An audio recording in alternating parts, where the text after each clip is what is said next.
কিশোরগঞ্জের হোসেনপুর উপজেলার পুন্দি গ্রামে একটি ব্রিজের নির্মাণ কাজ শুরু হয় 1 বছর আগে, কিন্তু আজও তা শেষ হয়নি। এলাকাবাসীর অভিযোগ, এই অসমাপ্ত ব্রিজের কারণে চরম ভোগান্তিতে পড়েছেন তারা। বিশেষ করে স্কুলগামী শিক্ষার্থীদের চলাচল এখন যেন এক ধরনের যুদ্ধ। প্রতিদিনই ঘটছে ছোটখাটো দুর্ঘটনা। বাঁশের সাঁকো পেরিয়ে পথ চলতে গিয়ে পৌঁছে আহত হচ্ছে অনেকে।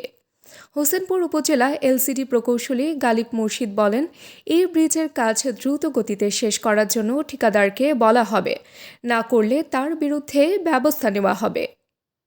আমাদের স্কুলে যেতে প্রতিনিয়ত এখানে সমস্যা হচ্ছে, এখানে ব্রিজ হচ্ছে না, আরো কাঠের ব্রিজ দিয়ে যেতে হয়। এখানে আরো কয়েকদিন আগে ভেঙে গিয়েছিল, এটা আমাদের স্কুলে যেতে সমস্যা হয়। গ্রাম বন্দি, পোস্ট হাউস বন্দি, থানা হোসেনপুর, জেলা কিশোরগঞ্জ।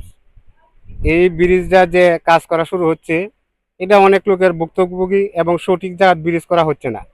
তো অনেকদিন ধরিয়া ফুল এন এইবার করিয়া তো হয়ে গেছে, আইয়ে না একটা ফুল দিছে কাঠের, তাও বাঙ্গাচোরা ওটুমুটু আইতারে না, সাইকেলও আইতারে না। অনেক সময় বুড়া মানুষ আস্তে আস্তে ধরে আর গে আনো লাগে।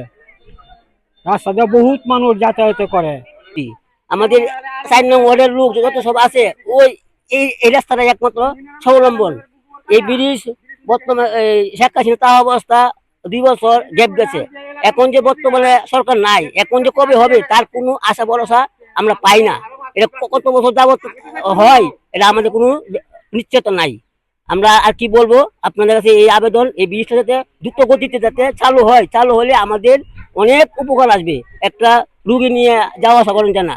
হ্যাঁ, আর কি বলবো আপনাদের। তাবাসসুম হকানিকা, নিউজ ডেস্ক, দৈনিক আজকের বাংলা। দৈনিক আজকের বাংলা .net